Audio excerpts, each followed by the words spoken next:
In response to the economic fallout of COVID-19, governments around the globe have taken on massive debt. According to the International Institute of Finance, global government debt to GDP went from 88% to 105% in this period.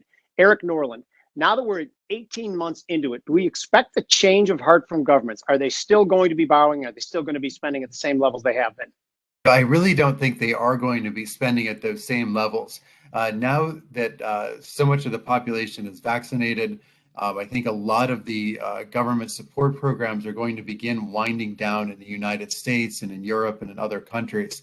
Also, some countries like the US and the UK are talking about the possibility of tax increases. So it looks like government deficits will most likely begin to shrink.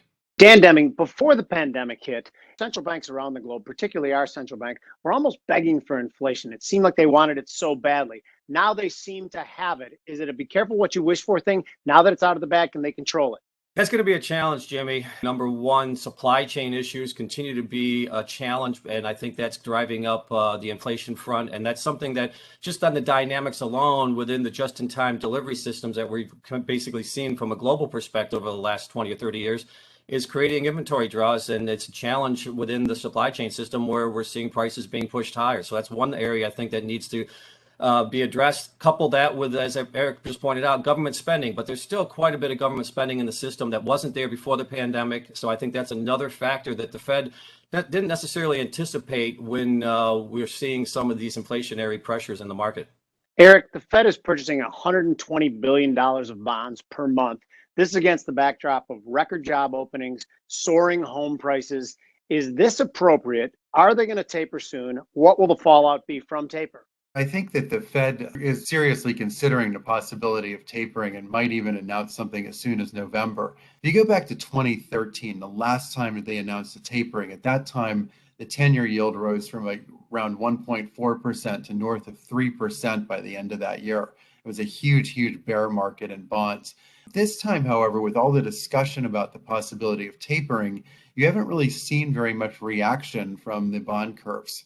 Danny, the 2s to 10 years, not just our 2s to 10 years, was steepening up until April and has been basically flattening ever since, that flattening accelerating in August. What is the yield curve telling us? Was it just position unwinds, or do we expect slower growth and we don't expect inflation? Well, I think it's the latter, Jimmy, as opposed to the former. It feels like the market is anticipating growth prospects moving into next year coming under some pressure, given the fact that all the stimulus that's in the marketplace over the last 18 months or so will slowly start to work its way through. Couple that with the fact that the transient inflation storyline that the Fed and other central bankers across the globe continue to push. We'll see if that holds, but I think the market is basically buying into that storyline at this moment in time. Clearly, the global economy is in a different place than it was 18 months ago. The Delta variant, central bank policy, and inflation concerns continue to evolve. As they evolve, so will the path of future interest rates, not just in the United States, but around the globe.